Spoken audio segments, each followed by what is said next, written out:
إن الحمد لله نحمده ونستعينه ونستغفره ونعوذ بالله من شرور أنفسنا ومن سيئات أعمالنا من يهده الله فلا مضل له ومن يضلل فلا هادي له وأشهد أن لا إله إلا الله وحده لا شريك له وأشهد أن محمدا عبده ورسوله أما بعد. Louange à Allah, le maître des circonstances, on le loue pour tout ce qu'il nous accorde comme bien et comme grâce. Et on lui demande de déverser ses grâces et ses bénédictions sur le prophète Muhammad sallallahu alayhi wa sallam. Alors nous sommes toujours dans le cadre de notre programme qui est Sharh Durar al-Bahiyya fi Masail al-Fiqhiyya de l'imam Muhammad ibn Ali al-Shawkani rahimahullah. Et nous sommes dans le chapitre de la prière, donc la description de la prière. Et je pense que ce cours sera notre dernier cours par rapport à la description de la prière du prophète Muhammad sallallahu alayhi wa sallam.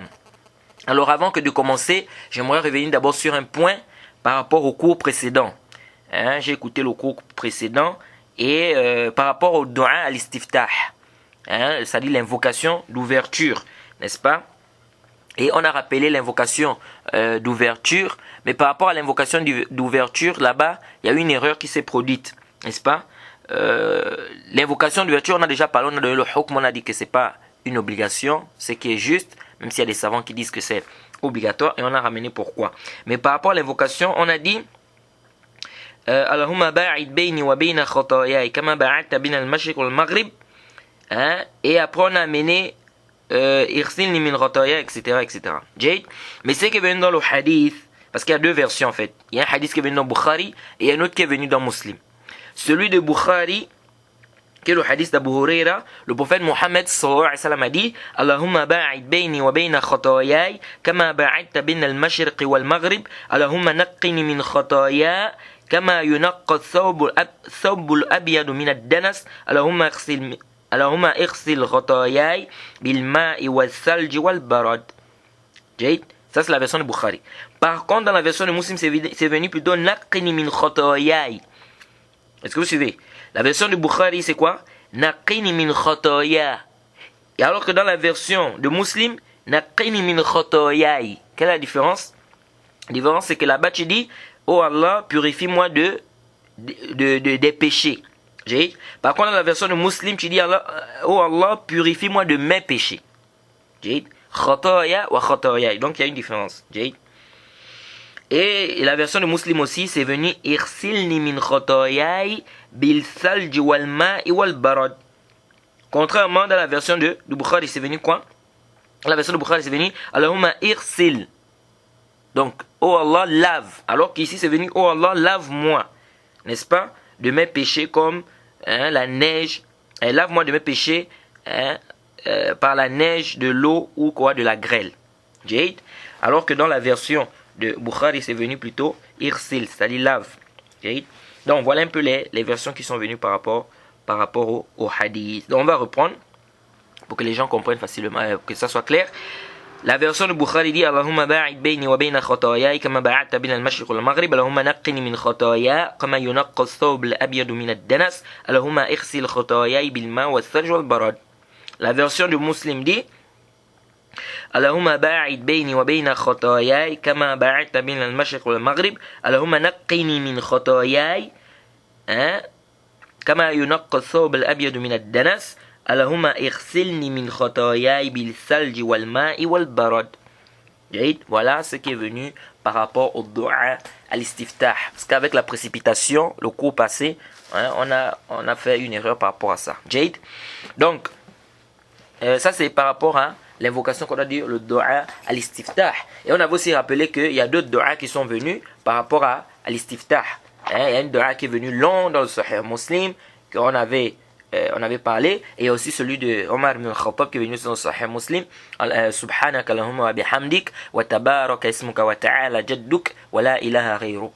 Mais cette version-là, de Omar là, c'est venu avec dans Muslim, mais certains savants ont rendu ça faible parce qu'ils ont dit qu'il y a une coupure au niveau de la chaîne de transmission. Bref, mais ils ont rapporté ça mawquf an Omar. C'est la parole de Omar, c'est pas la parole du prophète Mohammed sallallahu alayhi wa sallam. Donc les du'a al-istiftah, c'est un peu ça. Et ces invocations, comme on a dit, tu choisis ce que tu trouves plus facile. C'est pas nécessaire que tu mémorises toutes ces invocations là. Comme c'est pas nécessaire que tu amènes tout ça. Jade. Mais si tu as trouvé une invocation parmi ces invocations qui est plus facile pour toi à mémoriser, tu le fais. Mais ce qui est afdol, ce qui est mieux, c'est quoi? C'est de mémoriser tout et puis de temps en temps de varier. Tantôt tu fais cette invocation, tantôt tu fais l'autre, tantôt tu fais... Est-ce qu'on voit un peu? Parce que c'est aussi, comme ce que le prophète Mohammed sallallahu alayhi wa sallam a varié, c'est aussi bien de varier. Jade. Avant ça aussi, il y a un autre problème ici. C'est le problème de... Lorsqu'on n'a pas parlé de ça, lorsque tu reviens du sujoud, le premier sujoud, lorsque tu t'assois, tu dis Rabbighfirli, Rabbighfirli. Jade.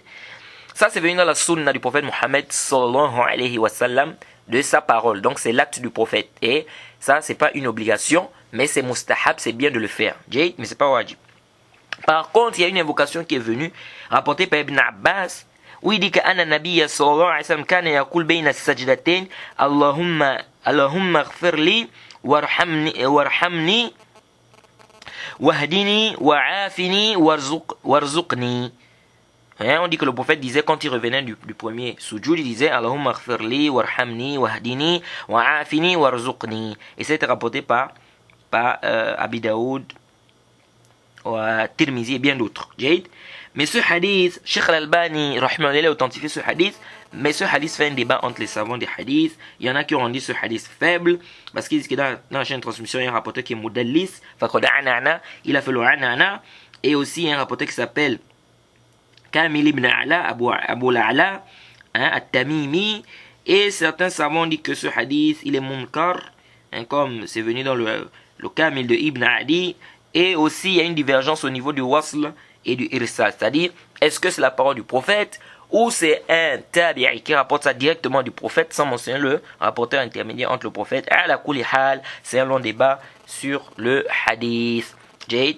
Mais le hadith qui est au moins authentique, sans débat, c'est Allahumma ighfirli, Allahumma ighfirli. Ça au moins c'est authentique, bila shak, et c'est authentifié par plusieurs savants. Jade.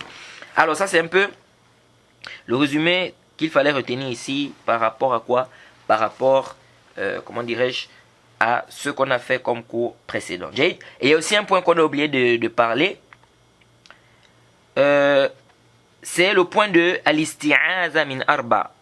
Et le fait de demander protection contre les 4 choses. Au dernier tashahhud. Lorsque tu es au dernier tashahhud, n'est-ce pas? C'est venu dans le hadith d'Abu Huraira, rapporté par Bukhari et Muslim. Il dit Iza tashahhada ahadukum falyasta'iz billahi min arba'in. يقول اللهم إني أعوذ بك من عذاب جهنم ومن عذاب القبر ومن فتنة المحيا والممات ومن شر فتنة مسيح الدجال. Dans une autre version c'est venu ومن شر dans une autre version c'est venu ومن فتنة مسيح الدجال. Et dans la version de Muslim c'est venu إذا فرغ أحدكم من تشهد الأخير. Si l'un d'entre vous termine son dernier tashahhud, qu'il cherche la protection contre 4 choses. Qu'il dise oh Allah, je demande protection auprès de toi contre le châtiment de la tombe, contre le châtiment de l'enfer, de la tombe, pardon, contre la fitna de la mort et de la vie, n'est-ce pas, et contre le mal de l'épreuve, n'est-ce pas, du Masih Dajjal. Donc ça c'est une invocation que l'on dit à la fin, au dernier tashahhud, comme c'est venu dans le hadith, إِذَا فَرَغَ مِنْ تَشَهُّدِ الْأَخِيرِ. Donc, dès que tu finis ton dernier tashahhud, à la fin, tu amènes ça. Jade. Et cette invocation, les savants divergent. Est-ce que c'est obligatoire ou c'est pas obligatoire? Sheikh Al-Albani, rahimahullah, il estime que c'est une obligation de faire ce tashahhud-là, de faire cette invocation-là à la fin du tashahhud, que c'est wajib. Jade. Et c'est aussi l'avis d'un tabi'i tel que Taous. Il a même été rapporté qu'il a demandé à, je sais pas, si je ne m'abuse, un de ses enfants de reprendre la prière parce qu'il n'a pas fait cette invocation-là à la fin. Est-ce que vous voyez? Donc ils se sont appuyés sur tout ça pour dire que c'est une obligation. Et aussi, il y a d'autres savants qui ont dit que c'est pas une obligation. Et c'est ce qui est juste. Ce qui est juste, c'est que c'est pas une obligation. Pourquoi? Parce que tout simplement, vous connaissez notre règle, le prophète Mohammed sallallahu alayhi wa sallam n'a pas enseigné ça à celui qui avait mal fait ça, sa prière. Et le prophète lui a dit, si tu fais ce qu'on t'a enseigné là, ce que je t'ai enseigné là, ta prière est complète. Le prophète a dit ta prière est complète. Et le prophète ne lui a pas enseigné ça. Donc celui qui vient dire que non, la prière n'est pas complète, si tu fais ça, il faut encore ajouter ça, il faut qu'il ramène un dalil qui est sarih, qui est clair comme on a dit. C'est pas seulement l'ordre, non, il faut que ça soit clair. Ou bien, il doit nous spécifier la date. Et ici on n'a pas la date, est-ce que ça c'est venu avant le hadith de celui qui a mal fait sa prière ou après? Donc on reste sur le hadith de Moussi Salat, de celui qui avait mal fait sa prière, parce que ce hadith est plus que clair. Le prophète lui a bien dit ici que si tu fais cela, ce que je t'ai enseigné, ta prière est complète. Et le prophète ne lui a pas enseigné ça. Et de sur quoi il a demandé au prophète de lui enseigner la prière. Il a dit fa'alimni, enseigne-moi. Donc le prophète ne pouvait pas ici retarder quelque chose qui était wajib pour lui ou quelque chose qui était un pilier pour lui. Le prophète ne pouvait pas retarder cela sans lui dire. Est-ce que vous voyez un peu? Donc ça nous montre aisément ici quoi? Que c'est pas une obligation d'amener ça. Même si certains savants que le Cheikh Al-Albani et le Cheikh Ousseymine aussi, rahimahullah, même si son avis n'est pas très clair, est-ce qu'il voit que c'est obligatoire ou pas, mais il dit quand même que l'avis de ceux qui ont dit que c'est obligatoire, c'est qawi. Il dit que l'avis est fort. Il dit que cet avis qui dit que c'est une obligation, c'est un avis qui est fort. Jade? Wallahu ta'ala a'lam. Jade? Alors on revient sur notre mas'ala de bouger le doigt. Parce qu'on a dit qu'on devait terminer par cette mas'ala là, sur le fait de quoi? De bouger le doigt. Jade? Alors, est-ce qu'on bouge le doigt lorsqu'on fait le tashahhud ou on ne bouge pas le doigt? Et on va aussi voir comment on doit bouger le doigt. Parce que là-dedans, comme je vous ai dit, il y a beaucoup de choses qu'on voit. On essaie pour les gens sont partis ramasser cela. Jay? Alors, on a rappelé un peu pourquoi les savants ont divergé sur le fait de bouger le doigt. Est-ce qu'on bouge, est-ce qu'on ne bouge pas? Et je crois que vous avez certainement compris, n'est-ce pas? Ceux qui ont dit qu'on ne bouge pas, ils ont dit que le hadith, il est chaz, ou bien la version, elle est chaz, la version qui dit de bouger le doigt, ou la joue qui dit de bouger le doigt est chaz, n'est-ce pas? Et donc, on ne travaille pas avec Jade. Et on a dit que ce qui était juste, c'est qu'on bouge le doigt. Et on va rappeler pourquoi on va porter des arguments qui prouvent clairement que bouger le doigt, c'est venu, c'est dans la sunna, c'est permis de le faire. Mais avant ça, je disais qu'il faudrait d'abord un muqaddima, une introduction par rapport au hadith shaz. Et rappeler aux gens quelques règles un peu par rapport au hadith shaz. Pourquoi? Parce que c'est très important sur cette masse-là. Parce que si on n'a pas bien compris ce chapitre du shaz ou du shuzuz, c'est pourquoi on va amener quoi? On va apporter beaucoup de paroles qui parfois ne concordent pas aux règles de quoi? Des gens des hadiths. Jade? Alors, c'est quoi le hadith shaz pour commencer? Le hadith shaz, c'est-à-dire le hadith marginal, c'est quoi? Comme l'a dit Al-Hafiz Al-Iraqi, il dit وَذُو شُذُوذِ مَا يُخَالِفُ ثِقَةً وَذُو شُذُوذِ مَا يُخَالِفُ ثِقَةً فِيهِ الْمَلَا فَالشَّافِعِيُّ حَقَّقَ والحاكم خلاف فيه ما اشترط وللخليل مفرد راو فقط والرد ما قال بفرد الثقة كالنهي عن بيع الولا والهبة. Ça c'est ce qu'on appelle le hadith shaz. Il dit وَذُو شُذُوذِ مَا يُخَالِفُ ثِقَةً فِيهِ الْمَلَا فَالشَّافِعِيُّ حَقَّقَ جيد والحاكم خلاف فيه ما اشترط وللخليل مفرد راو فقط ورد ما قال بفرد الثقة كنهي عن بيع الولا والهبة. Jay, qu'est-ce que cela veut dire? En fait, il te ramène ici les trois avis des savants par rapport au hadith shaz. Il y a trois avis des savants par rapport au hadith shaz. Il y a des savants qui ont dit que le hadith shaz, c'est un hadith dont un rapporteur digne de confiance contredit d'autres rapporteurs qui sont aussi dignes de confiance que lui et qui sont en grande quantité par rapport à lui. Jay, ou qui sont plus dignes de confiance que lui. Ça, c'est l'avis de l'imam Shafi'i, rahimahullah, et c'est l'avis qui est juste. D'autres savants tels qu'Al-Khalil, il dit non. Il dit, le simple fait qu'un rapporteur rapporte un hadith et qu'il est le seul à rapporter ça, c'est shaz. Jade. Qu'il soit un siqa ou qu'il soit pas un siqa. Jade. Et Al-Hakim, lui, il dit, le fait qu'un rapporteur digne de confiance rapporte un hadith que les autres n'ont pas rapporté, même s'il n'y a pas de contradiction, c'est shaz. Jade. Ça, c'est les trois avis par rapport au hadith shaz. Bien évidemment, ce qui est juste, c'est l'avis de l'imam Shafi'i qui dit quoi? Qui dit que le hadith shaz, c'est un hadith qui a été rapporté. Ou c'est le fait qu'un rapporteur digne de confiance contredise d'autres rapporteurs qui sont dignes de confiance comme lui, ou qui sont plus dignes de confiance que lui, n'est-ce pas, dans la même assise, ou dans le même hadith. Ça, c'est l'avis qui est quoi? Qui est juste. C'est pourquoi Al-Hafiz ibn Hajar, lui, là, quand il a même parlé du chose, il dit, c'est le maqboul. Il dit, c'est an yukhalif al-thiqa ou maqboul man huwa awla minhu ou akthar adada. C'est-à-dire, il dit, c'est le fait qu'il y ait un rapporteur maqboul. Pourquoi il a utilisé maqboul? Parce que maqboul rentre à l'intérieur le rapporteur qui est digne de confiance et le rapporteur qui est sadouk. C'est pourquoi Ibn Hajj a utilisé le terme maqboul. Il dit, celui qui est awla minhu. Awla, pourquoi il n'a pas dit man huwa awthaq? Parce que awla ici, ça peut être au niveau de quoi? Ça peut être au niveau, c'est-à-dire qui est mieux que lui, ça peut être au niveau du hifz, ça peut être au niveau du nombre, ça peut être au niveau de beaucoup de choses. Donc c'est pas seulement au niveau de quoi? Du tawsiq, c'est-à-dire de la fiabilité du rapporteur. Jade. Donc, quant aux autres avis là, hein, c'est pas des avis qui sont justes. Car plein de preuves rejettent ça. Hein? Mais comme j'ai dit, c'est pas l'objet de ce cours ici. Donc il ne faut pas qu'il y ait une... donc il faut par contre il faut qu'il y ait une contradiction ici. S'il n'y a pas de contradiction, on ne parle pas de shaz. Jade. Il faut qu'il y ait une contradiction pour qu'on parle de hadith shaz. S'il n'y a pas de contradiction, on ne parle pas de shaz. Maintenant ici, il faut faire aussi attention. C'est quoi? C'est que la contradiction peut intervenir au niveau d'un ajout même. C'est-à-dire, le simple fait qu'il y ait un ajout,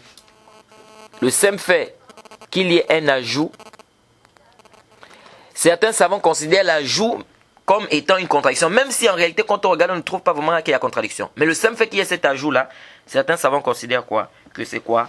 Que ici, là, c'est quoi? C'est shaz. Jade? Alors, pour que vous compreniez bien le problème du shaz, le hadith marginal, je vais vous donner un exemple. Jade? Si quelqu'un digne de confiance, par exemple, quelqu'un est digne de confiance, tu connais une personne qui est digne de confiance, il vient te voir, il se nomme par exemple Mohamed, et il te dit, il y a le frère Saïd qui a dit que tu me remets 16 000 francs. Jade, un frère digne de confiance, il vient te dire, il y a le frère Saïd qui a dit que tu me remets 16 000 francs. Et 5 autres frères aussi dignes de confiance, ou plus dignes de confiance même que lui, viennent et ils te disent, non, on était présent lorsque le frère Saïd a parlé. Il n'a pas dit 16 000, il a dit 5 000. Est-ce que vous suivez ici? Un frère vient et te dit, non, le frère Saïd qui a dit que tu me donnes 16 000. Et 5 autres rapporteurs dignes de confiance aussi viennent et disent, non, on était présent quand Saïd a parlé, il n'a pas dit 16 000, il a dit 5 000. Ici, tu prends la parole de qui? Ici, si tu as la possibilité de demander directement à celui qui a envoyé, il n'y a pas de problème. Mais si tu n'as pas la possibilité, ici on dit tu prends pour qui ici? Tous les frères ici sont dignes de confiance. Ici on dit on prend la parole des 5. Car ils sont plus grands, ils sont en plus grand nombre, n'est-ce pas? Et ils sont tous dignes de confiance. Donc on dit Mohammed s'est sûrement trompé. Il a sûrement mal entendu. Donc il s'est trompé ici, c'est une erreur de sa part. On a dit 5 000, lui il a pensé que c'était 16 000. Est-ce que vous voyez un peu? C'est ce qu'on appelle le shaz. C'est ce qu'on appelle le shaz. Je ne sais pas si vous avez compris. Donc là, ils sont assis, ils ont tous pris des Saïd. Mais il y a un qui vient, il dit non, il a dit de donner 16 000. Les autres 5, ils disent non, nous on était présents. Il n'a pas dit 16, il a dit 5 000. Ici, si on a la possibilité de demander directement à Saïd, il n'y a pas de problème. Mais si on n'a pas la possibilité, ici on va regarder, ici on va dire non. Là, ceux-là, ils sont à 5 quand même. Les 5 quand même ne peuvent pas tous avoir entendu 5 000. Et toi, tu es le seul qui a entendu 16 000 et que toi, c'est toi qui as bien entendu. Non. C'est-à-dire que l'erreur est plus probable dans quel côté? L'erreur est plus probable dans le côté de celui qui est seul, par rapport à ceux qui sont à 5, parce qu'ils sont tous dignes de confiance aussi, les 5 là. Est-ce que vous suivez un peu? C'est ça un peu le shaz. Un autre exemple. Le prof dit, demain il n'y a pas cours. Jay, le prof dit, demain il n'y a pas cours. 10 étudiants ont entendu ça. Jay, mais un vient, il dit non, demain il y a cours. 10 ont entendu que demain il n'y a pas cours. Le professeur dit demain il n'y a pas cours. Il y a un qui vient et dit non, demain il y a cours. Jade, ici on dit non. Tous ne peuvent pas avoir entendu il n'y a pas cours. Et lui il est le seul qui a entendu ici que non. Et demain il y a cours. On dit ici, on dit il s'est sûrement trompé. Jade. Donc ça c'est ce qu'on appelle le shaz en fait. Donc le fait que les rapporteurs dignes de confiance rapportent tous du même professeur, mais qu'il y a un qui contredit les autres, qui sont en grande quantité et qui sont peut-être plus dignes de confiance que lui, ou au même niveau que lui, ici on dit ici, l'erreur est plus probable dans le côté de quoi? Dans le côté de celui qui est seul. Jade. Pourquoi? Parce qu'ici effectivement il n'y a pas de dalil. C'est-à-dire le dalil ici qui pouvait nous trancher c'est quoi? C'est le fait de repartir chez celui qui a envoyer les personnes ou celui qui a parlé.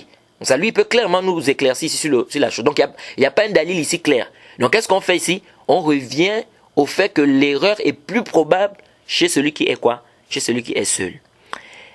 Mais attention ici. Si par exemple le prof dit demain il n'y a pas cours, les 10 disent ça. Un vient et ajoute une information que les autres n'ont pas dit, n'ont pas dite. Par exemple, il dit le prof a dit demain il n'y a pas cours, mais on vient après-demain avec un autre livre que celui qu'on étudiait auparavant. Est-ce que vous suivez ici? Ici, il y a un autre PB. Ici, on parle maintenant des ziyadatul thiqa, l'ajout d'un rapporteur digne de confiance. Est-ce que vous suivez? C'est-à-dire, lui ici, les 10 ont dit demain il n'y a pas cours. Lui, il vient aussi, il dit oui, demain il n'y a pas cours. Il ne contredit en rien ici. Il confirme que demain il n'y a pas cours. Mais sauf que lui, il apporte un ajout que les autres n'ont pas apporté. Il dit oui, demain il n'y a pas cours. Mais le professeur a dit aussi que quand on va venir après-demain, on viendra avec, on doit apporter un autre livre, ou bien on va étudier un autre livre que celui qu'on étudiait auparavant. Est-ce que vous comprenez ici? Il dit oui, demain il n'y a pas cours. Mais le prochain cours qu'on va faire, le professeur a demandé d'apporter tel autre livre. Donc ici, ils disent, ça c'est un ajout des rapporteurs dignes de confiance. Il n'a pas contredit ce que les autres ont dit. S'il avait dit, si les autres ont dit demain il n'y a pas cours, lui vient, il dit demain il y a cours, on dit oui, là il a contredit. Ils disent mais ici il n'a pas contredit, ici il a confirmé ce que les autres ont dit, mais sauf qu'il a apporté un ajout que les autres n'ont pas apporté. Alors certains savants te diront, ici il n'y a pas de contradiction, il a simplement ajouté une chose que les autres n'ont pas ajoutée, et donc par conséquent, donc on prend. Par conséquent on le prend. En plus il est digne de confiance. Et ils te disent, si vous acceptez qu'une personne, si vous acceptez qu'une personne vienne avec une information, même si il est seul, à dire cela, quelqu'un que tu connais par exemple, digne de confiance, parce qu'il dit quoi? Il dit si vous acceptez cette information, si vous acceptez l'information d'une personne qui vient seule, apporter une information, alors pourquoi vous n'acceptez pas l'ajout ici? Exemple, quelqu'un que tu connais par exemple digne de confiance, il vient, il te dit, hier on était au cours du cher, par exemple Mohammed, Jade, il nous a parlé d'un hadith concernant le mariage. Quelqu'un vient et te dit, hier on était au cours du cher Mohammed, il nous a parlé par exemple d'un hadith concernant le mariage. Tu prends l'information où tu dis qu'il s'est trompé. Ici, tu prends l'information. Quand tu sais qu'il est digne de confiance, très intelligent par exemple, alors, il te dit, si vous acceptez cette information, c'est-à-dire un frère que tu connais bien, il est digne de confiance, il était un cours. Il vient et te dit, hier j'étais au cours du cher, par exemple, Mohammed, ou le cher Ishaq, ou le cher Isa, et il a dit, par exemple, il nous a parlé par exemple d'un hadith sur le mariage. Ici, tu ne peux pas dire ici qu'il s'est trompé. Est-ce que vous voyez un peu? Alors il dit, si vous acceptez son information, alors vous devez aussi accepter l'ajout qu'un rapporteur digne de confiance ramène, même si les autres ne l'ont pas rapporté. Du moment où il est digne de confiance, on prend. Est-ce que vous suivez un peu? Et de l'autre côté, d'autres savants te disent, non, c'est vrai, on prend l'information d'un digne de confiance, mais même s'il est seul, mais ici, là, nous on dit que c'est chaz car il y a une différence. Ici, ils ont tous entendu la même histoire. Comment se fait-il que tous, ou tous ceux-là, n'ont pas entendu cet ajout, sauf lui? Donc nous ici, on dit qu'il s'est trompé. Car tous, ou tous ceux qui ont entendu, ou qui sont dignes de confiance, n'est-ce pas? Ils ont tous entendu l'histoire. Et peut-être même plus dignes de confiance que lui. Comment sa personne d'entre eux n'a entendu cet ajout? Ça met un doute dans le cœur. Est-ce que vous voyez un peu? Donc c'est pourquoi ici il faut faire attention. Donc ils ont dit, oui on prend l'ajout, on prend par exemple l'information de quelqu'un qui est digne de confiance. Parce que ceux qui ont dit qu'on prend ça comme ça, ils ont fait l'analogie. Ils ont dit si une personne t'apporte une information, quelqu'un est digne de confiance, tu prends. Alors si tu prends cette information là, pourquoi ne pas prendre l'ajout d'un rapporteur qui apporte un ajout que les autres n'ont pas apporté? Ils ont dit non, il y a une différence ici. La différence ici c'est quoi? Nous on prend parce qu'il est le seul qui a ramené ça. Mais ici il y a une différence. Ils ont tous écouté la même histoire. Ils ont tous écouté la même chose. Mais lui il a apporté un ajout que les autres n'ont pas apporté. Ah là il y a un problème. C'est pas si vous faites la différence. Je demande vraiment qu'Allah nous facilite. C'est pourquoi Arju an tantabihu. C'est pourquoi je demande votre attention ici. C'est pourquoi le shadh, quand on dit hadith shadh, c'est une erreur du rapporteur.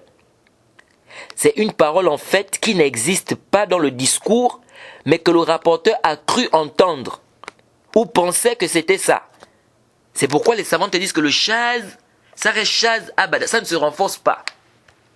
C'est-à-dire, si un hadith est shaz et qu'on a trouvé un autre hadith qui a une petite faiblesse et qui peut se renforcer, ici ça ne peut pas renforcer le hadith shaz là. Pourquoi? Parce que le shaz en fait c'est une erreur. C'est-à-dire le shaz, quand on dit que c'est shaz, ça veut dire que c'est une erreur du rapporteur, c'est qu'il a dit là n'existe pas en fait. Il a cru entendre ça, ou il pensait que c'est ce que le cheikh a dit alors que c'est pas ce que le cheikh a dit. C'est une erreur, ça n'existe pas en fait. Sauf dans la tête du rapporteur. C'est pourquoi l'imam Ahmed disait Al-Munkar Munkar Abada. Le Munkar, ça reste Munkar Abada. Qui est le fait qu'un rapporteur de Haïf contredit quoi? Contredit des rapporteurs qui sont des rapporteurs dignes de confiance. Bref, c'est la même chose par rapport au shaz. Car un hadith faible, si la faiblesse est minime, le hadith peut se renforcer et devenir Hassan Ghayrihi. On a une personne qui est faible de mémoire. Il se trompe souvent ou comprend parfois mal. S'il vient, il était à un cours par exemple, il te dit on était au cours sur la prière et le cheikh a dit que lire la Fatiha c'est pas obligatoire dans la prière. Ici là tu prends son information directement ou pas? Ici tu ne peux pas prendre ça d'abord comme ça. Tu peux dire lui là il a un problème de mémorisation ou de compréhension. Est-ce qu'il a bien entendu ce que le cheikh a dit? Donc ici tu ne rejettes pas totalement, n'est-ce pas? Mais tu es réticent face à l'acceptation de son information. Jade, c'est-à-dire tu ne rejettes pas totalement et tu ne le prends pas aussi parce que tu sais que lui il a un problème de mémoire. Jade, c'est comme ça qu'il faut essayer de voir un peu le hadith d'Aïf. Le hadith d'Aïf c'est un peu ça. Le hadith là où il y a une petite faiblesse bien sûr. C'est-à-dire, du moment où il y a un rapporteur à l'intérieur qui a une petite faiblesse ou qui est faible, on dit c'est pas sûr que l'information parce que lui là il a des problèmes de mémorisation. Donc on ne peut pas d'abord prendre ça.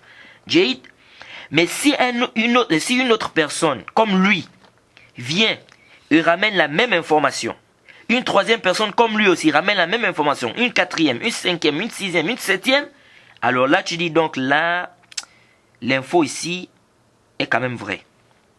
Car ici ils ont tous des problèmes de mémoire, mais ils ne peuvent pas tous se tromper de la même manière. Cela voudrait dire qu'ici au moins le premier ne s'est pas trompé. Car même si ils ont tous des problèmes de mémoire, s'ils se trompent, ça doit quand même être différent. Est-ce que vous voyez? Pas quand même la même erreur.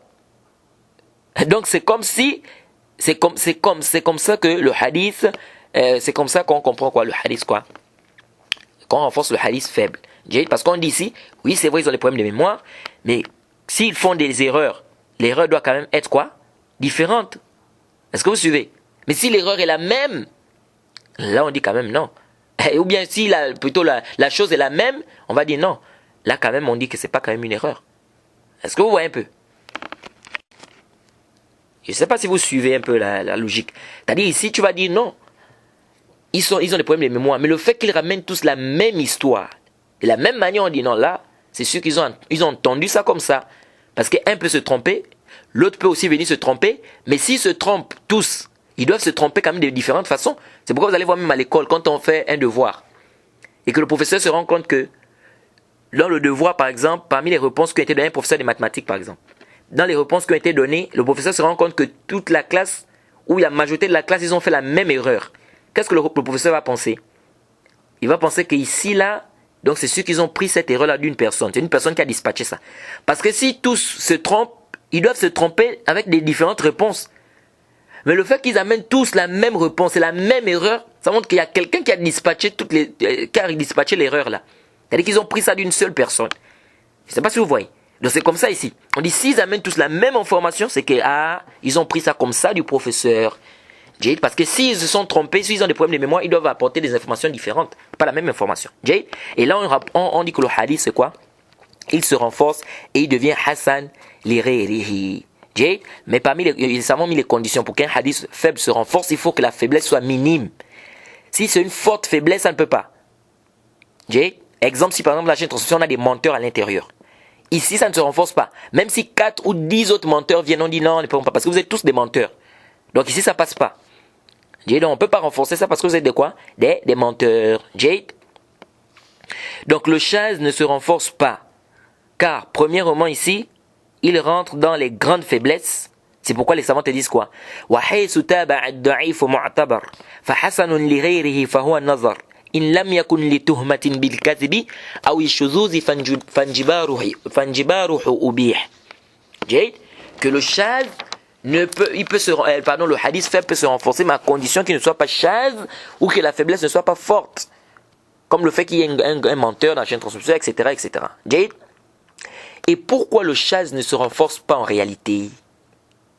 C'est parce que le shadh, ici vous allez, pourquoi j'amène tous ces tafsilat là? C'est parce qu'on va voir, ça va nous aider à comprendre, est-ce que réellement Zaïda, l'ajout que Zaïda a apporté dans le hadith, que le prophète bougeait le doigt, est-ce que cet ajout est shadh ou pas? Ça va vraiment nous aider. C'est pourquoi j'amène tout ça ici. Pourquoi le shadh ne se renforce pas? C'est parce que le shadh est une erreur. Et donc si c'est une erreur, cela veut dire en fait que ça n'existe pas dans le discours de celui qui a rapporté. Ou ça n'existe pas dans le discours qui a été cité. Mais plutôt que cette erreur, ou bien cette parole, ou cette chose-là, cet ajout existe en fait dans la tête du rapporteur qui s'est trompé. Est-ce que vous suivez un peu? C'est-à-dire, le shadh ne se renforce pas parce que c'est une erreur. Ça n'existe pas en fait dans le discours. Mais c'est le rapporteur qui a pensé que c'est ce que le professeur a dit. Donc c'est dans sa tête. C'est un truc qui n'existe pas. C'est pourquoi on dit ça ne peut pas se renforcer. Un rapporteur se trompe, il dit, exemple, Saïd par exemple. On a un rapporteur qui s'appelle Saïd qui se trompe. Il dit par exemple, Mohamed nous a dit, allez travailler. Alors qu'en réalité, Mohamed n'a pas dit ça. Il a plutôt dit le contraire, c'est-à-dire, n'allez pas travailler. Alors la parole de Saïd ici est une erreur, oui ou non? C'est une erreur, puisqu'en réalité, Mohamed a dit, n'allez pas travailler. Mais lui, il a compris, allez travailler. Alors, elle n'existe pas dans la parole de Mohamed. Ça veut dire que Mohamed n'a pas dit, quoi? Allez travailler. Mohamed a dit, n'allez pas travailler. Donc, la parole qui dit, allez travailler, en fait, ça n'existe pas dans la parole de Mohamed. Mais ça existe dans la tête de qui? De Saïd. C'est Saïd qui a compris quoi? Qui a compris cette parole-là. Car Mohamed a dit, n'allez pas travailler. Cela veut dire que cette phrase-là, allez travailler, en fait, ça n'existe pas, ça n'existe que dans la tête de Saïd. Alors, si une personne faible de mémoire vient, et il dit, Mohamed a dit, allez travailler.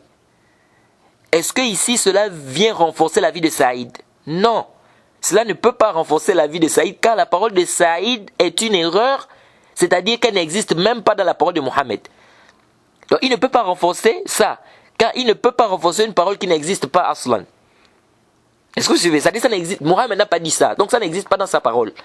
Mais ça existe dans la tête de Saïd. Donc une personne qui ramène une autre parole, un faible qui ramène une autre parole, qui, soi-disant, sera en conformité avec ce que Saïd a eu à dire, ça ne peut pas venir renforcer la parole de Mohamed parce que la parole de Mohamed, il n'y a pas cette parole-là que aller travailler. Donc ça veut dire que ça n'existe pas à la base. Car l'erreur ici vient, n'est-ce pas, veut dire ici que Mohamed ne l'a pas dite. Mais que c'est Saïd qui s'est imaginé ça, donc on ne peut pas renforcer une parole que Mohamed n'a pas dite. Par contre, si on veut renforcer cette parole et dire par exemple que Mohamed a dit allez travailler, ici on doit chercher une autre parole semblable qui viendra renforcer pas la parole de Saïd, car la parole de Saïd ici n'existe pas, sauf dans sa tête. Mais plutôt elle viendra renforcer la parole de celui qui voulait renforcer la parole de Saïd. Je ne sais pas si vous comprenez. Je sais, c'est un peu compliqué. Tout ça, parce que tout ça aussi, on apprend ça dans la science du hadith, dans le ilm le hadith. Celui qui a compris, alhamdulillah, celui qui n'a pas compris, vraiment qu'il essaie de demander à Allah subhanahu wa ta'ala de lui donner la compréhension.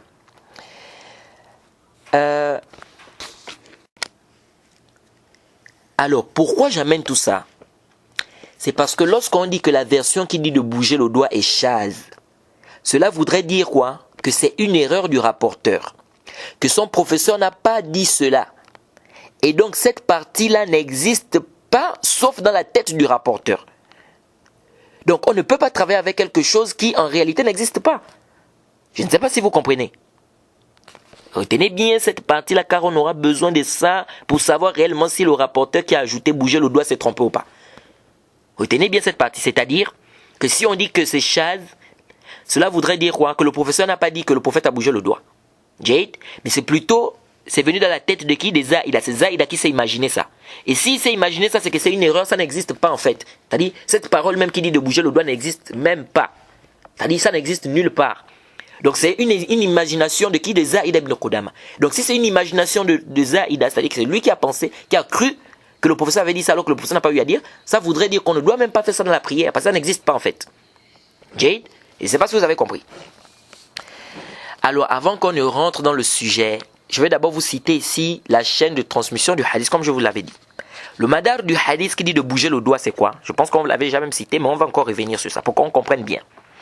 Le hadith, c'est le hadith de Asib ibn Kulayb, an abihi, an Wa'il ibn Hujr. Annahu ra'a Nabi sallallahu alayhi wa sallam, il a amené le hadith. C'est-à-dire que c'est Asib ibn Kulayb qui rapporte de son père, qui est Kulayb, qui rapporte de Wa'il ibn Hujr, qu'il a vu le prophète Mohammed sallallahu alayhi wa sallam faire la prière, et il a expliqué en disant qu'il bougeait son doigt. Jade. À partir de Asim, plusieurs étudiants ont rapporté le hadith. Jade. Certains ont dit 15, d'autres ont dit 16, mais on avait déjà détaillé qu'en réalité, quoi? C'est pas sahih de dire que 15 ont contredit quoi? Zaïda. Mais plusieurs rapporteurs ont rapporté ça du professeur. Jade. Et on a un rapporteur dans la chaîne de transmission qui s'appelle Zaïda ibn Qudama, qui est un rapporteur digne de confiance, qui a également pris de Asib ibn Kulayb. Jade. De tous les rapporteurs, il est le seul qui a rapporté le fait de bouger le doigt. Tous les autres élèves n'ont pas rapporté ça du cher. C'est pourquoi certains savants disent que cet ajout-là est quoi? Est chaz, est marginal, parce que tous, ils n'ont pas entendu bouger le doigt sauf lui. Jade. Tous n'ont entendu quoi? Tous n'ont pas entendu bouger le doigt sauf lui. Disent donc ça veut dire ici que c'est sûr qu'il a mal entendu, parce que tous ne peuvent pas entendre le même hadith du même professeur sans pour autant entendre quoi? Le fait de bouger le doigt. Jade. Parmi les savants qui ont défendu fortement le fait que cette partie du hadith est chaz, nous avons le Cheikh Muqbil, comme je vous l'avais dit. Et il y a un étudiant, comme je vous ai dit, un des étudiants du Cheikh Muqbil qui a écrit un livre là-dessus, pour dire que c'est chaz. Hein? Al-Bishara fi shuzuz al-tahrik, al-usbu' wa shuzuz al-ishara, wa subut al-ishara. Al-Bishara fi shuzuz al-tahrik, al-usbu' wa subut al-ishara. Et là-dedans, il a ramené, etc. Il a détaillé en disant même que 15 rapporteurs ont contredit Zaïd. On a dit que ça c'est un khata, c'est une erreur sans doute. Parce que c'est pas tous les 15 rapporteurs qui ont parlé du doigt, hein, ou la position du tashahhud. Hein. Donc c'est pourquoi on ne peut pas venir dire que tous les 15 ont contredit. Parce que s'il y en a qui n'ont même pas parlé du doigt, donc il ne convient pas de dire ici qu'ils ont contredit, puisque Aslani, eux, ils n'ont même pas parlé ici du doigt ou bien de la position assise. Jade. Pardon. Donc ici, vous avez plusieurs comparaisons par exemple. Certains ont rapporté la prière du prophète. Certains ont dit par exemple le prophète comment il s'asseyait au tashahhud. Ils ont montré comment le prophète s'asseyait au tashahhud. D'autres ont rapporté ce qu'il lisait dans la prière. D'autres ont rapporté par exemple ce qu'il faisait lorsqu'il faisait le tashahhud. D'autres ont rapporté par exemple ce qu'il disait au ruku'.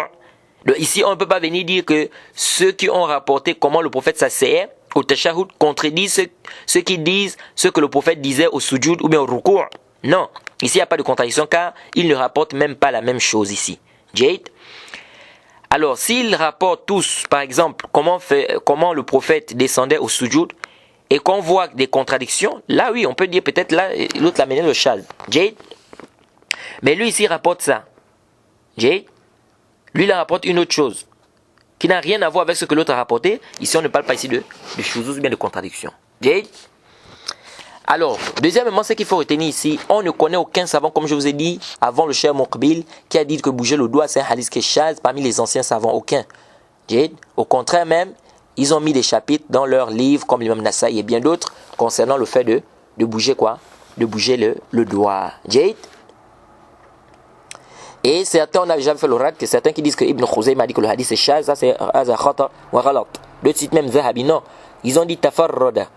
Ibn Khuzayma a dit tafarrada, c'est-à-dire que Zaïd est le seul qui a amené ça. Mais est-ce que parce qu'il a dit Zaïd est le seul qui a amené ça, cela voudrait dire que c'est chaz? Non. Il faut bien retourner dans quoi la parole de qui? De Ibn Khuzayma. Il y a une différence entre shazza, zaïda et puis tafarrada, zaïda. Jade. Parce que le tafarrud ne veut pas forcément dire que c'est chaz. On a par exemple le hadith inama a'malu binniyat. Les œuvres ne sont valides que par les intentions. Omar est le seul qui a rapporté ça du prophète, parmi tous les compagnons du prophète. Et parmi tous les compagnons de Omar, il n'y a qu'un seul aussi qui a rapporté ça de Omar. tous les élèves de Omar, il n'y a qu'un seul qui a rapporté ce hadith de Omar, parmi tous ses élèves. On dit quoi, c'est Chaz? Non. Donc ici, le simple fait qu'un rapporteur est seul à avoir rapporté une chose, c'est pas Chaz. Chaz, on a déjà expliqué, il faut qu'il rapporte le même hadith, il faut qu'il y ait des contradictions, et il ne faut pas qu'il y ait des indices qui nous montrent que ce rapporteur-là a bien entendu son hadith. Jade? C'est pourquoi ici, je vais même vous étonner. Hein? C'est pas à tout moment qu'un rapporteur ajoute ou rapporte ce que les autres n'ont pas rapporté que ça devient Chaz. Non. Parfois même on peut prendre la version de celui qui est seul et laisser pour les autres. Et parfois on peut prendre les deux mêmes. Et trouver un terrain d'entente. Et celui qui apprend un peu la science du hadith, il va voir ça chez les savants du hadith. Et dans les livres des hadiths, en pêle-mêle. Alors pourquoi ces savants-là, ils prennent parfois l'avis de celui qui est seul et qui parfois contredit même le groupe? Est-ce que vous voyez? Parfois, vous allez voir des savants, ils prennent celui qui est seul et qui contredit parfois les autres, le groupe. C'est parce qu'il y a des preuves. Pourquoi ils font ça? C'est parce qu'il y a des preuves, des indices qui montrent que celui qui est seul là, n'est-ce pas, qui a ajouté une chose ou contredit une chose que les autres ont dite, il a bien mémorisé, il ne s'est pas trompé. Je vais vous donner ici des exemples ici dans certains hadiths. Mais avant ça, j'aimerais vous raconter d'abord une histoire qui s'est produite en faculté, dans ma classe. Pour que vous compreniez que parfois, celui qui est seul, n'est-ce pas, à avoir par exemple dit quelque chose qui contredit les autres, peut parfois lui avoir raison. Un jour, on était en classe. Notre professeur qui nous enseignait le Sahih al-Bukhari, il nous a demandé le nom d'un livre. Et toute la classe a dit on ne connaît pas ce livre-là. On ne connaît pas le nom du livre. Le prof a dit comment ça? Je vous avais montré ce livre ici. Il y a un étudiant en classe qui est du Yémen. C'est un étudiant du Yémen. Il se nomme Samir. Il a levé le doigt. Il a dit oui, c'est vrai. Le prof nous avait montré ce livre. C'est le livre de tel. Toute la classe, y compris moi-même, on disait non. Il nous avait montré ça quand? Lorsque le professeur a fait sortir le livre. Suivez, hein? Donc ici, le professeur nous a dit que je vous avais montré ça. Toute la classe, on a dit non. Comment ça, le professeur tu nous avais pas montré? Et il y a un étudiant qui s'est levé du Yémen qui a dit non. C'est vrai, effectivement, moi je m'en souviens. Le professeur nous avait montré le livre là ici. Et toute la classe, on a dit non. Comment ça? Et quand le professeur a fait sortir le livre, on a regardé. Alors toute la classe a reconnu que oui, oui, c'est vrai. Tu nous avais montré ce livre-là. Est-ce que vous suivez ici? Ici, là, Samir était seul. Cet étudiant du Yémen, il était seul contre toute une classe. Est-ce que vous voyez? Lui, il a dit, le professeur nous avait montré, toute la classe a contredit. On a dit, non, le professeur nous avait montré ça. Est-ce que vous voyez ici? Et pourtant, il avait raison, le professeur nous avait montré. Parce que quand le professeur a fait sortir le livre, nous tous, on a reconnu oui, au fait, c'est vrai. Est-ce que vous suivez un peu? Et vous savez à combien d'étudiants on était? Plus de 30 étudiants. Contre une personne. 30 étudiants contre une seule personne. Plus de 30 étudiants disent, non, lui ne nous a pas montré. Un seul d'ici, il l'a montré. Et pourtant, c'est lui qui avait raison. Puisqu'après, tous les étudiants, les plus de 30 étudiants ont reconnu que, effectivement, le professeur... Donc, c'est pas à tous les coups que le professeur nous avait montré. Donc, c'est pas à tous les coups, n'est-ce pas, que dès qu'il est seul, Chaz. C'est pourquoi les savants te disent que le prof peut venir donner des hadiths. Mais il se sent un peu fatigué, par exemple. Alors, ici, il rapporte l'histoire, mais pas dans les détails. Il ne mentionne pas certains détails. Mais le lendemain, ou même quelques temps après, il reprend la même histoire, mais avec tous les détails qu'il n'avait pas mentionnés au préalable. Alors celui-là, il va prendre les détails, par exemple, que le professeur n'avait pas mentionné le premier jour, lorsque le professeur leur avait rapporté l'histoire. C'est pourquoi certains savants te disent quoi? Que le chaz, il faut que ce soit la même assise. Parce qu'imaginons que le professeur a rapporté l'histoire, ils étaient peut-être à 15, mais il n'a pas rapporté les détails. Maintenant, un jour, lui se retrouve avec le professeur, et le professeur rapporte la même histoire, mais il rajoute certains détails qu'il n'avait pas rapporté ce jour-là. Peut-être parce qu'il trouvait qu'il était un peu fatigué, ou bien il ne voulait pas tirer dans l'histoire. Est-ce qu'on m'avait dit que non, comme lui, il a apporté cet ajout-là, qu'il et les autres n'avaient pas mentionné ce jour, on dit chaz. Là, c'est pourquoi beaucoup de savants te disent qu'il faut que ça soit la même assise. Jade. Et ça peut même être la même assise, mais lui, il retient une chose que les autres ne retiennent pas. Est-ce que vous voyez? Et je me rappelle lorsque je venais de m'islamiser, lorsqu'on nous faisait des cours, je m'en souviens, parfois celui qui nous enseignait, le cheikh Abdelaziz, Hafizahullah, qu'Allah l'affermisse et le maintienne dans la voie droite, qu'Allah le préserve aussi, il nous disait parfois quand on vient faire le cours, il disait, on a déjà vu telle ou telle chose. On a déjà vu telle ou telle chose. Et les étudiants disaient non, on n'a pas vu ça. Et le cheikh insistait, il dit, je vous dis qu'on a déjà vu ça. Et parfois, moi je m'en souvenais parfois, et je levais le doigt, je disais que oui, effectivement, on avait déjà vu ça, et voilà ce qu'on avait dit, voilà. Jade. Et après l'explication, les autres reconnaissaient, ah oui, c'est vrai, on avait vu. Jade. Alors, donc les autres reconnaissaient que oui, ici c'est vrai, au point où parfois même, lorsque tous les étudiants disent non, on n'a pas encore vu ça, le cheikh même se retournait vers moi pour me dire que mais Mohamed, c'est vrai, on n'a pas vu ça. Vous voyez? Et parfois, cela arrivait même à d'autres étudiants aussi. Jade, c'est-à-dire d'autres étudiants que moi. C'est-à-dire que tout le monde ne reconnaît pas avoir vu ça, sauf un seul, n'est-ce pas? Qui se lève, qui dit non, comme par exemple un frère, parmi les frères par exemple qui faisaient des cours avec nous, Krasim, Omar Fagé et bien d'autres, qui se lèvent pour dire que non, on avait vu. Vous dites qu'on n'avait pas vu, mais on avait vu. Et quand il rappelle, il dit on avait vu, on avait même dit ça, etc. Les autres s'en souviennent, ils disent ah oui c'est vrai, on avait vu ça. Jade. Et donc parfois aussi personne ne s'en souvenait et puis on reprenait le cours à zéro. Donc même dans notre quotidien, cela arrive. Pourquoi j'amène ces exemples? Pour dire que même dans le quotidien, dans notre quotidien, cela arrive. Celui qui est seul et qui dit qu'il a entendu une chose du prof qui contredit ce que les autres disent avoir entendu, il peut avoir raison. Il peut avoir raison. Mais c'est pas ça le asl. C'est pas ça l'origine. C'est ça le problème. C'est que ceux qui sont en grande quantité, leurs paroles dominent car ils sont tous dignes de confiance. Et donc attribuer l'erreur à leurs oreilles est plus difficile qu'attribuer l'erreur à une seule oreille. Et ici c'est comme ça, hein? Comment vous voulez, qu'est-ce que je disais même? C'est-à-dire qu'ici, je voulais dire en fait qu'ici, c'est pas à tout moment. Parce qu'il est seul, donc il a continué. Non. Mais ici, là, on va dire ceci, que le plus souvent, c'est pas ça. Parce que s'ils sont dignes de confiance, il faut bien retenir ça. Ils sont dignes de confiance. Des intellectuels. Ils ont une bonne mémorisation. Ils sont en plus grande quantité qu'une seule personne qui ramène une information qui contredit ce qu'ils ont mis en disant là. C'est-à-dire attribuer l'erreur au groupe, c'est quand même peu probable. C'est-à-dire on peut pas. C'est-à-dire qu'attribuer, c'est quand même difficile d'attribuer l'erreur au groupe. Ça c'est le asl. Même si on dit, il se peut aussi que celui qui est seul ou qui parle seul, ici, il a raison.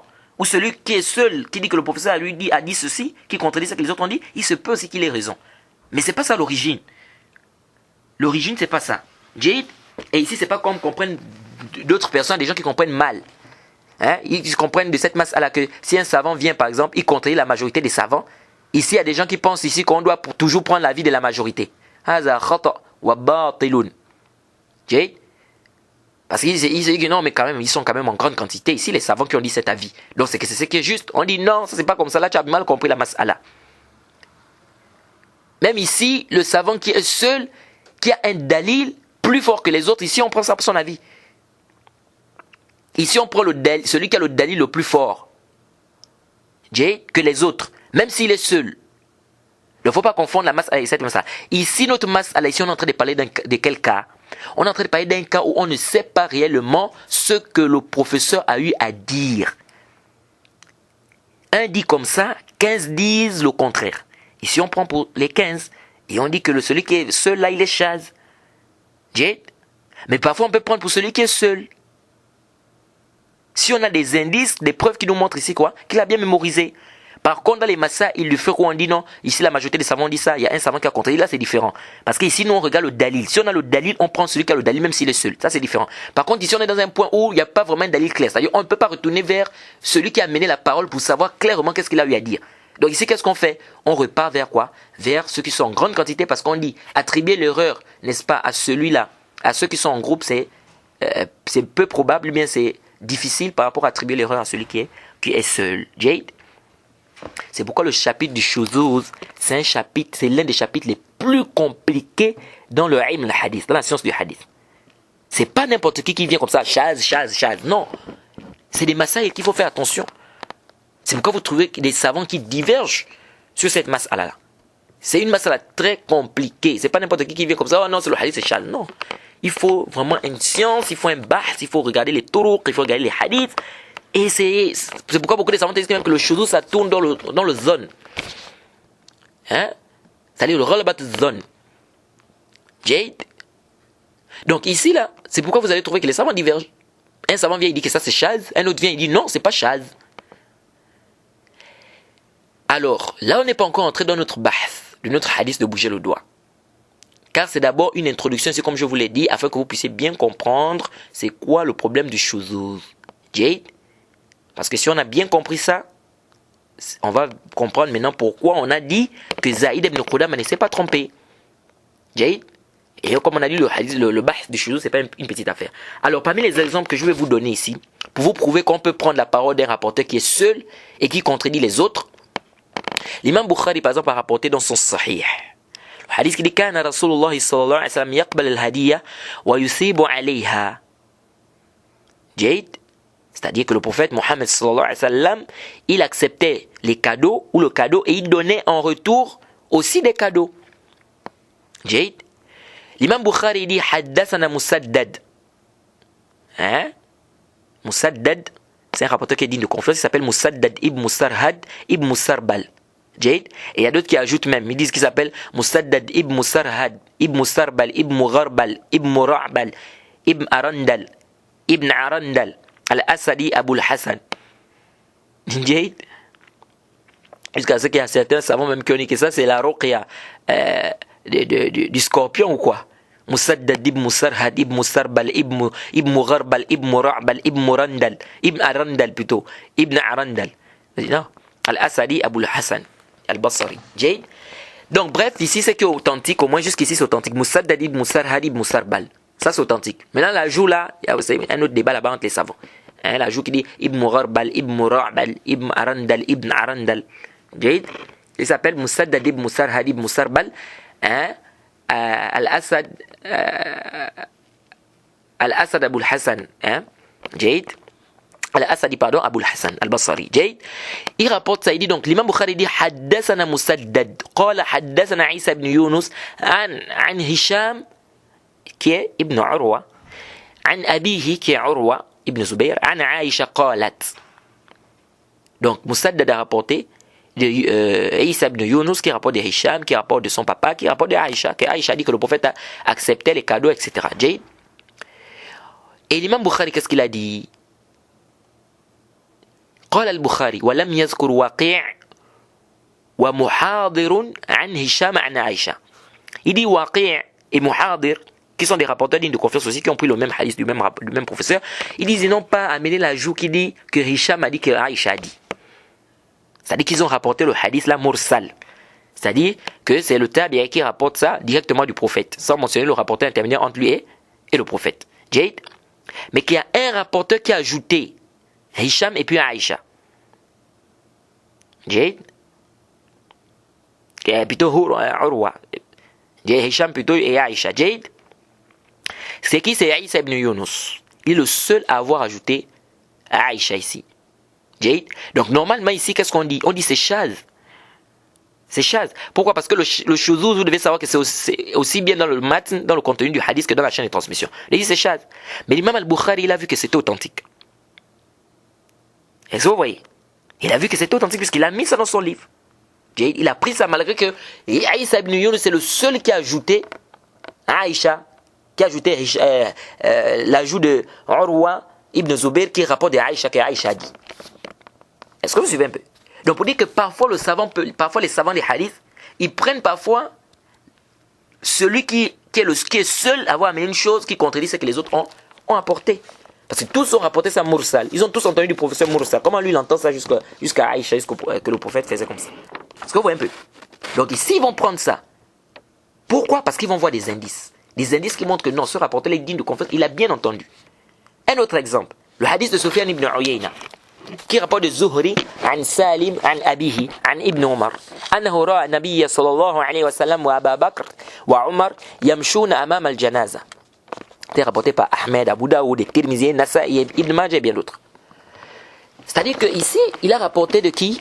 Ibn Uyayna, il a rapporté de Zuhri, qui a rapporté de Salim, qui rapporte de son papa, qui est Ibn Umar, qu'il a vu le prophète Mohammed, Abu Bakr et Omar, qui marchait devant le cortège funèbre. Jade.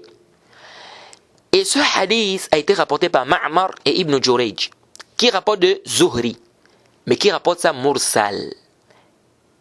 Et كان النبي صلى الله عليه وسلم وابو بكر وعمر يمشون امام الجنازه. Donc mursal, c'est-à-dire c'est un tabi qui rapporte directement de qui? Du prophète. Le tabi n'a pas rencontré le prophète. Donc normalement c'est daif. Donc tous ceux qui ont rapporté le hadith là de Zuhri, ils ont rapporté ça mursal. Ma'mar et Ibn Jurayj.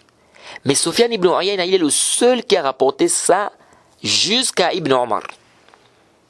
C'est pourquoi l'imam Tirmizi, il a dit quoi? Mursal as-sah. Al-mursal as-sah. La version qui est mursal, c'est ce qui est plus authentique. Et l'imam Nasa'i, il a dit as-sawab anahu mursal. C'est que juste que c'est un hadith mursal. Jade. Et l'imam Ahmed, qu'est-ce qu'il a dit? Imam Ahl-Sunnah. Il dit hadith ibn Uyayna ka'annahu wahm. وقال البخاري الصحيح في هذا الحديث عن زهري.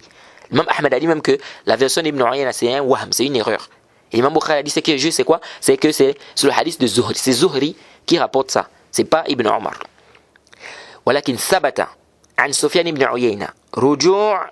Mais on a رجع, c'est-à-dire qu'il a été rapporté que Sufyan ibn Uyayna, on l'a repris 4 fois par rapport à ce hadith, dans des endroits différents, et il n'est pas revenu sur sa position.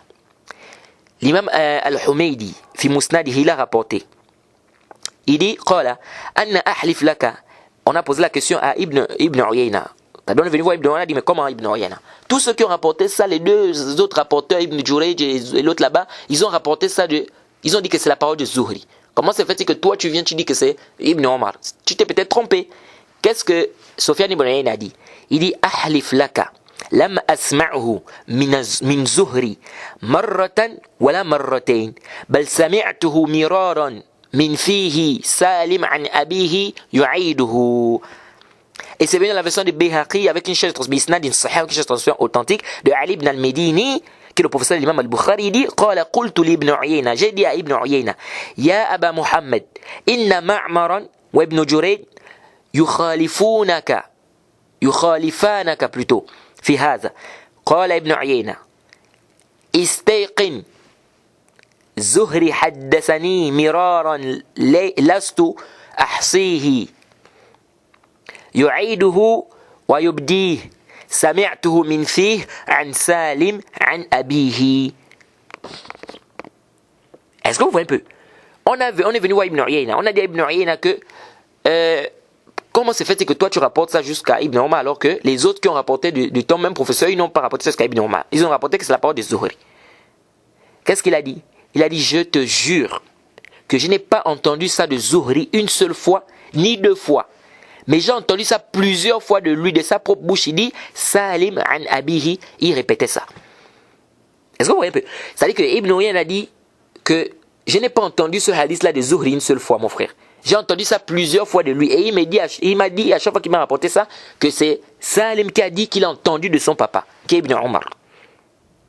Est-ce que vous voyez?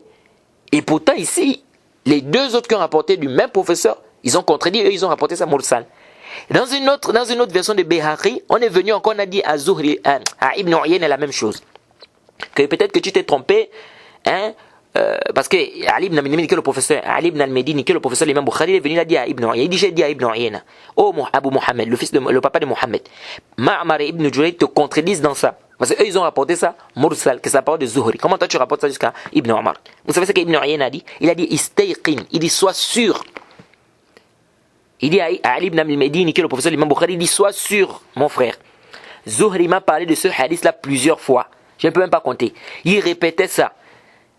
Et j'ai bien entendu de sa bouche, il m'a dit Salim, qui rapporte de son papa, Ibn Umar.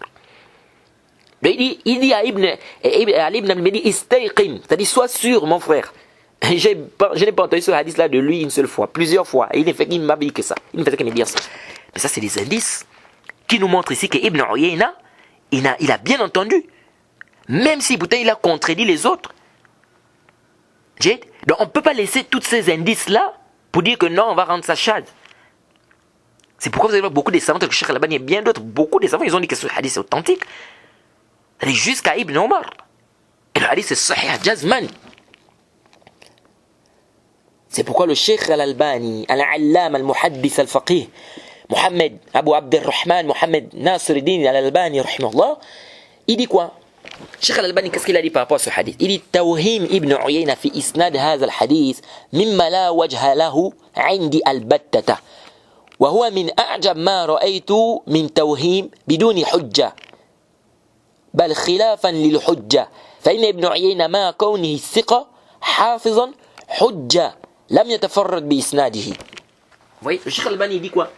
Il dit dire que Ibn Uyayna ici s'est trompé dans ce hadith-là, il dit ça vraiment, chez moi, je ne vois aucun dalil dans ça. Il dit, et c'est parmi les choses les plus étonnantes que que j'ai pu rencontrer concernant le fait de dire qu'un rapporteur s'est trompé. C'est-à-dire, le Cheikh Al-Albani dit ça, c'est étonnant de voir qu'il y a des savants qui ont dit que Ibn Uyayna s'est trompé par rapport à ce hadith. Sans dalil. Il dit, et ça vient même contredire le dalil. Il dit, malgré le fait que Ibn Uyayna soit un rapporteur digne de confiance, un mémorisateur, un dalil, au niveau de la hadith, il dit, mais il n'est pas le seul qui a rapporté ça avec cette chaîne de transmission en plus. Ensuite, il a ramené, lorsque plusieurs personnes sont venues, ils ont demandé à Ibn Uyayna, mais c'est sûr que tu t'es trompé parce que d'autres te contredisent, etc. Donc, il y a plusieurs preuves comme ça, n'est-ce pas, dans la sunna ou bien dans les hadiths, c'est pas à tout moment que quelqu'un a contredit le groupe qui est automatiquement chaz. Non. Ça peut être chaz, oui. Comme ça peut ne pas être chaz, tout dépend des indices. Tout dépend de quoi? Des indices. Donc c'est par rapport aux indices qu'on va savoir si le rapporteur s'est trompé, oui ou non. Et par rapport à notre hadith de bouger le doigt, on revient à notre hadith de bouger le doigt. Nous avons des indices qui prouvent clairement que Zaïd ibn Qudam a bien mémorisé son hadith. Est-ce que vous suivez? Tout d'abord, le hadith de Wa'il ibn Hujr. Il est le plus détaillé concernant la prière. Le hadith que Zaïd a rapporté là, le hadith de Wa'il ibn Hujr là, que Zaïd a rapporté, c'est le hadith le plus détaillé concernant la prière du prophète. Car il mentionne les moindres détails, surtout les positions du tashahhud, les positions des mains et des doigts. Et c'est normal que Wa'il ibn Hujr, c'est normal puisqu'il dit clairement au début que je regardais attentivement la prière du messager d'Allah. Ensuite, ceux qui disent que Zaïda ici, la version de Zaïda est chaz, bougez le doigt. On leur demande, où est-ce que vous mettez vos mains lorsque vous priez? Ils vont te dire, non, on met sur la poitrine, d'autres mettent la main sur le poignet et puis l'avant-bras, etc. On dit Jade. Mais Zaïda est dans tout ce qui ont rapporté le hadith du même professeur, Zaïda est le seul de tous qui a rapporté cette position-là, du fait de mettre les mains là, lorsqu'on est debout. De mettre les mains sur la poitrine et l'avant-bras. Ici, pourquoi tu acceptes l'ajout de Zaïda? Que tu ne dis pas que c'est chaz, mais là-bas tu rejettes ça. Il faut se dire que c'est chaz ici. Car tous ont rapporté la même histoire, le même hadith, mais aucun n'a mentionné cette partie-là. Deuxièmement, Cheikh Al-Albani dit, ici il n'y a aucune contradiction dans ce que Zaïda et les autres ont eu à rapporter. Car ils ont dit Ashara. Ashara, c'est-à-dire qu'il a fait signe, ou bien il a montré du doigt. Certains traduisent, il a pointé son doigt. Mais quand on regarde bien, la bonne traduction, normalement, c'est il a fait signe du doigt. Jade, Ashara, il a fait signe du doigt. Ou bien il a montré son doigt. Jade, c'est plus proche de la traduction par rapport au mot Ashara. Jade, alors, si je fais signe de mon doigt, cela voudrait dire que je n'ai pas bougé. Non. Car je peux très bien faire signe et bouger. Et parmi les plus grandes preuves, le Cheikh Al-Albani dit, il ramène des preuves.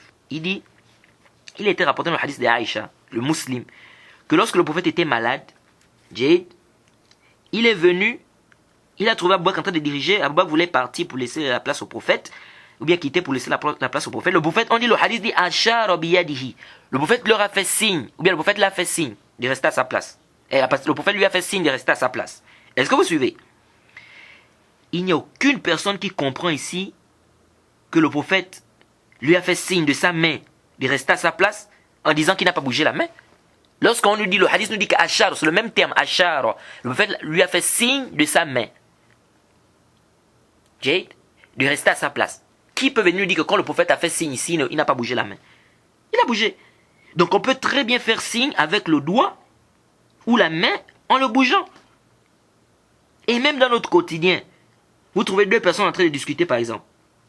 L'un pointe du doigt à l'autre.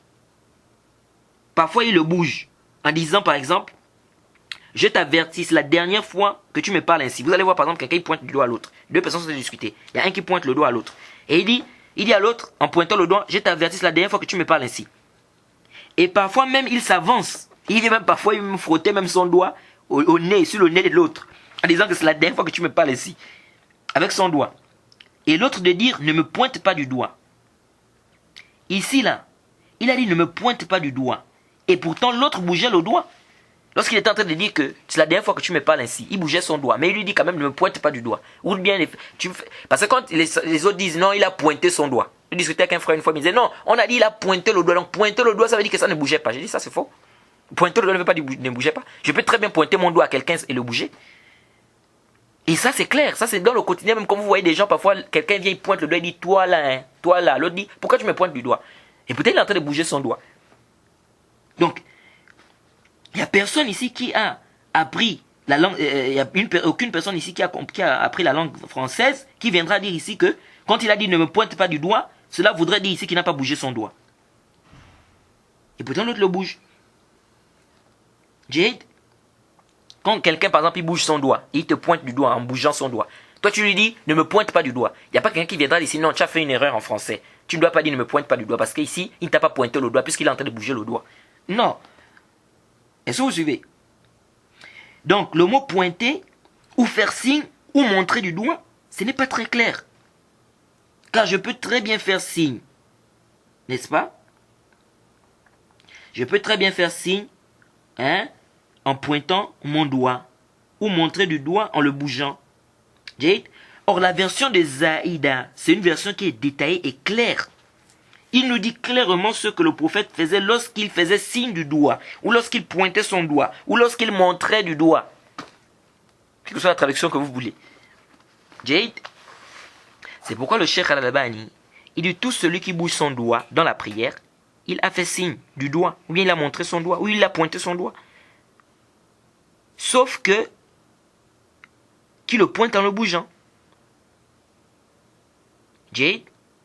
Mais par contre, celui qui pointe le doigt sans le bouger, il ne l'a pas bougé. Et celui qui bouge son doigt dans la prière, il a au moins pointé son doigt. Il a fait signe du doigt, ça n'a pas de doute. Mais ce n'est pas le contraire. Ce n'est pas toute personne qui pointe le doigt qui bouge. Est-ce que vous suivez? Mais toute personne qui fait le tahrik dans la langue arabe, il va nécessairement faire le ishara avec son doigt. Si on te dit de faire le tahrik avec ton doigt, mais il faut bien que tu fasses le ishara. Est-ce que vous suivez? C'est pourquoi qu'est-ce qu'on dit ici? On dit ici, celui qui bouge son doigt dans la prière, dans tous les cas, il est dans le hadith. Il est dans le hadith parce qu'il bouge son doigt, mais il fait le ishara. Par contre, celui qui ne bouge pas, il s'appuie sur un texte qui ne nous montre pas clairement que le prophète ne bougeait pas son doigt. Ensuite, ils ont ramené un hadith, ceux qui ont dit que non, on ne doit pas bouger le doigt là. Dans les Sunan Abi Daoud, ou le hadith d'Ibn Zubayr. Le hadith d'Ibn Zubayr, on dit qu'il a dit Wala yuharrikuha. Oui, il dit que le prophète il a dit que le prophète ne bougeait pas son doigt. Mais ça, c'est un hadith qui est daïf. C'est un hadith munkar. Comme a dit le Cheikh Al-Albani, il dit c'est munkar ou bien shaz. Pourquoi? Parce que il y a un rapporteur qui s'appelle Mohammed ibn Ajlan. Tous ceux qui ont rapporté le hadith là, aucun d'eux n'a mis cette partie-là qui dit il ne bougeait pas. Sauf Mohammed ibn Ajlan qui a ajouté ça, il ne bougeait pas le doigt.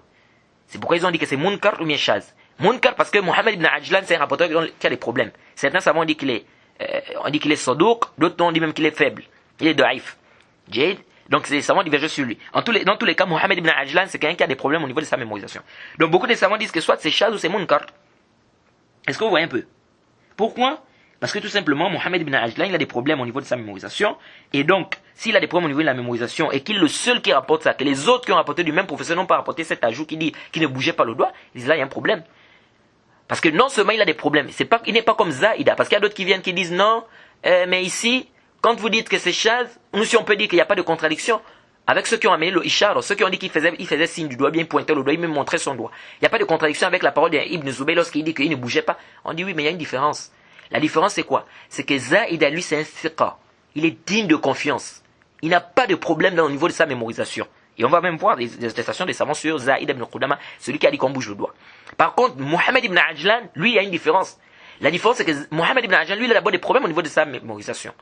Et vous voyez, non seulement ça, nous avons des indices qui nous montrent que Zaïd ibn Qudama a bien mémorisé son hadith, et on va apporter ces indices tout à l'heure, Inch'Allah. Par contre, Mohamed ibn Ajlan, on n'a pas des indices. Est-ce que vous suivez un peu? Et même si cette version était authentique, même si la version qui dit que il a dit que le prophète ne bougeait pas le doigt, c'est authentique. Nous disons non. Même si c'est authentique, nous avons une qaïda usuliyya qui dit quoi? Qaïda usuliyya qui dit al-muthbit muqaddama ala nafi. Le Cheikh Albani le dit. Il dit même si la version de Mohamed ibn Ajlan c'est authentique, la version qui dit il ne bougeait pas le doigt. Nous avons une qaïda, nous avons une règle dans le ilm de usul, dans la science des fondements de la jurisprudence islamique qui dit quoi?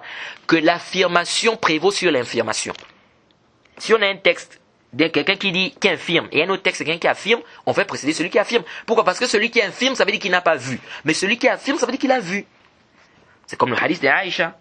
Lorsqu'elle avait dit que celui qui vous dit Man haddathakum anna nabiyya sallallahu alayhi wa sallam bala qa'iman fala tusaddiquhu ma kana yabul illa qa'idan. Le hadith de Nasa'i, le hadith d'Aïcha, ouais, dit celui qui va vous dire que le prophète a pissé debout, faut pas croire parce qu'il n'a jamais pissé sauf assis. C'est le hadith d'Aïcha. Mais Huzaifa dans le Sahih al-Bukhari, il dit j'ai vu le prophète Mohammed pisser debout. Alors comment comprendre? Ici on dit on prend la parole de Huzaifa. Pourquoi? Parce que Aïcha c'est normal, elle a dit par rapport à ce qu'elle connaissait. Puisque c'est normal, elle restait avec le prophète, c'était la femme du prophète, donc c'est évident, n'est-ce pas, qu'elle voyait ce que le prophète faisait. Jade, quand il se lavait, quand il faisait ses besoins, etc. Donc elle n'a jamais vu le prophète faire ça. C'est pourquoi elle a dit celui qui va vous dire ça, c'est faux parce que le prophète ne faisait pas ça. Mais Huzaifa lui il a vu aussi dans le Bukhari. Il a vu le prophète pisser debout. Donc ici, on dit quoi? On dit ici que celui qui affirme, il a un ajout, une science qui est en plus. Parce que toi, tu dis, non, je n'ai jamais vu de voiture noire passer par ici. Mais un autre frère dit de confesser, il dit, un jour j'étais assis là, j'ai vu une voiture noire passer. Peut-être toi, tu n'étais même pas là ce jour-là. Donc ici, on dit, on prend sa parole parce que lui, il a vu ce que toi, tu n'as pas vu. C'est pas parce que tu as dit que tu n'as pas vu, que tu n'as jamais vu, que ça veut dire qu'il n'y a aucune voiture noire qui est passée par là. Est-ce que vous suivez? Donc ici, on fait précéder l'affirmation sur l'infirmation. Jade. Et ici, il ne faut pas confondre. Parce qu'il y a un frère qui m'avait dit une fois, il m'a dit, mais ici aussi, on peut dire ça pour le hadith de Aïcha concernant le tarawih. Parce qu'elle a dit, le prophète n'a jamais dépassé 11 rakas. On dit non, là c'est khata. Là, tu n'as pas bien compris. Ici, à quel moment on va dire que non? Parce que tu peux dire, quelqu'un va me dire, non, mais peut-être elle a dit par rapport à ce qu'elle a vu. Peut-être que le prophète aussi a dépassé. On dit non, la règle ici ne s'applique pas comme ça. La règle ici va s'appliquer à quel moment? Lorsqu'on a l'affirmation et l'infirmation. C'est-à-dire, elle infirme, et on a un autre compagnon qui vient qui dit oui, il a dépassé. Ah, là maintenant on va dire non, là elle a parlé par rapport à ce qu'elle connaissait. Mais si on n'a pas quelqu'un qui vient infirmer ce qu'elle a dit, ou bien il n'y a pas quelqu'un qui vient affirmer, quelqu'un ne vient pas affirmer, il ne vient pas dire non, il avait dépassé. Ah, mais là on dit quoi? On se base sur ce qu'elle a dit, elle a infirmé. Jade. Donc il faut faire la différence entre les deux massaïs, parce qu'il y a des gens qui sont ici. Jade. Et ici, même si c'était comme ça authentique, on ne peut pas comparer Mohamed ibn Ajlan avec Zaïd ibn Qudama. Il n'y a pas de comparaison au niveau du hifz. Au niveau de la mémorisation, il n'y a aucune comparaison à faire. Jade. Donc, si c'est authentique, ici on dit quoi? L'affirmation prévaut sur l'infirmation. Jade. Donc, celui qui dit qu'il ne bougeait pas et celui qui dit qu'il bougeait, on prend pour qui? On prend pour celui qui dit qu'il bougeait parce que ça c'est un ajout, lui il a vu bouger. Jade. Ça c'est si on est là où farad najadalan annahu sahih, c'est-à-dire ça c'est si on suppose que la version est authentique, mais la version de Mohamed ibn Ajlan c'est une version qui est munkar la yasih wa la yathbut. Jade. Alors maintenant ici il y a une version qui est venue aussi dans le Ibn Adi fi Kamil. Il y a un rapporteur qui a suivi Zaïda, c'est-à-dire que Zaïd n'est pas le seul qui a rapporté que le prophète a bougé le doigt de la prière. Il y a un rapporteur qui est venu qui a aussi rapporté que le prophète a bougé. Mais ce rapporteur c'est Ousmane ibn Muqsim. Certains savants disent qu'il est siqa, d'autres savants disent que c'est un menteur. Pardon. D'autres savants disent que c'est complètement menteur. Donc ça ne peut pas nous aider aussi, ça. Jade, cet ajout-là ne peut pas nous aider. Pourquoi? Parce qu'ici, c'est un menteur qui est dans la chaîne de transmission. Jade, donc ça, on ne peut pas prendre ça. Jade. Il y a aussi une autre version qui est venue où on nous dit quoi? Que ça a été rapporté d'Ibn Abbas. Ind Abdurrazzaq. Ind Abdurrazzaq. Que Ibn Abbas aussi a dit qu'on peut bouger le doigt dans la prière. Mais ça aussi, c'est une version qui est faible parce qu'il y a Abu Ishaq as-Sabi'i. Et lui, c'est un mudallis. Et en plus, il a aussi Qadirta la Taïs, s'embrouille un peu avec les hadiths. Donc là aussi, c'est une version qui est daif. Donc on ne peut pas aussi prendre ça.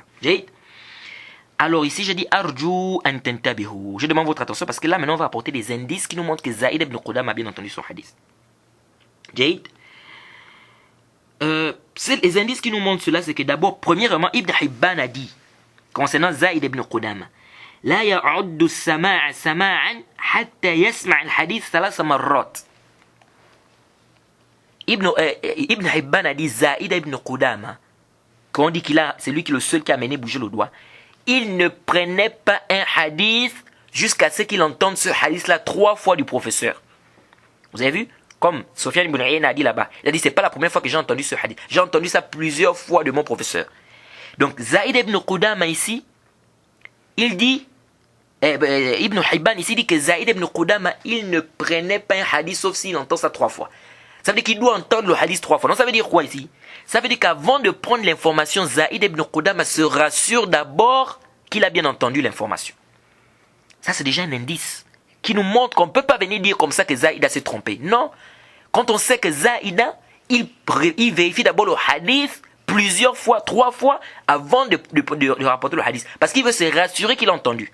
C'est pourquoi on dit que c'est un rapporteur digne de confiance. Fort dans le hifz, dans la mémorisation. Jusqu'à ce que l'imam Ahmed a dit. L'imam Ahmed, vous savez, Zaïd ibn Qudama, c'est le professeur de l'imam Ahmed. C'est un professeur de l'imam Ahmed. Il a dit quoi, l'imam Ahmed, sur Zaïda? Il dit, Iza ja'aka al-hadith an Zaïda, fala tas'al an ghayrihi. L'imam Ahmed dit, si un hadith te vient de Zaïda, ne demande même pas à quelqu'un d'autre. Ne demande plus à une autre personne. Prends seulement le hadith. Il dit, si un hadith te vient de Zaïda, pourquoi l'imam Ahmed dit ça de son professeur? Parce qu'il sait que Zaïd ibn Qudama, quand il prend le hadith, c'est qu'il s'est bien rassuré qu'il a entendu ce hadith. Comme ça. Donc il a dit ici, si un hadith te vient de Zaïda, ne demande même plus. Jade. Et ça a été rapporté de Mujahid. Mujahid, bisanadin sahih. عند عبد الرزاق في مصنف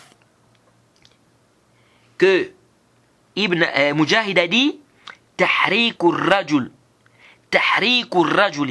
أصبعه في الجلوس في الصلاة مقمعة للشيطان. Jade, ça c'est venu dans une version que Mujahid a dit quoi? Mujahid c'est un tabi'i. Il a dit le fait qu'une personne bouge son doigt lorsqu'il est assis dans la prière, il dit ça c'est dur sur le shaitan. C'est-à-dire c'est comme une matraque sur le shaitan. Le fait de bouger son doigt lorsqu'on est où? Lorsqu'on est assis dans la prière, donc le tashahhud. Jade, ce hadith est venu dans une version d'Ibn Abi Shayba. Maza'aratun li shaitan, ça c'est daif. Jade. Donc il y a une version qui est venue dans Ibn Abi Shayba, mais la chaîne de transmission est faible. Mais celle qui est venue dans Inda Abdurrazzaq, ça c'est authentique. Il y a d'autres qui confondent. Ils prennent les deux hadiths, ils disent non, tous les deux c'est daif. Comment tous les deux c'est daif? Tu as vu ça où? La version qui est faible, c'est la version qui vient dans le Musannaf d'Ibn Abi Shayba, parce qu'il y a un rapporteur là-bas qui a un problème. Mais dans la version d'Abdurrazzaq, bisanadin sahih, c'est venu une chaîne de transmission authentique que Mujahid a eu à dire ça. Jay. Alors, parce que là, comme je vous l'ai dit, ici là, on ne doit pas mélanger les choses. Deux hadiths peuvent venir à une chaîne de transmission qui est faible et l'autre est authentique. Donc on ne va pas venir comme l'autre est faible, donc tout ça c'est faible. Non. Jay. Ça c'est déjà le premier indice. Et le deuxième indice. Premier indice, on a dit Zaïda, c'est un bon mémorisateur et il ne prend pas un hadith, il n'a pas entendu ça 3 fois. Lorsqu'il a bien entendu ce hadith où le professeur a dit que le prophète bougeait le doigt. Jay, 1. Deuxièmement, on a dit ici que Mujahid ici, il a parlé de bouger le doigt. Ça veut dire quoi? Arju an tantabihu. Mujahid, il a parlé de bouger le doigt dans le tashahhud qabla an yukhlaq Zaïd ibn Qudama. Avant que Zaïda ne soit créé même par Allah. Est-ce que vous suivez? Avant même qu'Allah ne crée Zaïd ibn Qudama, Mujahid avait déjà parlé de bouger le doigt dans la prière.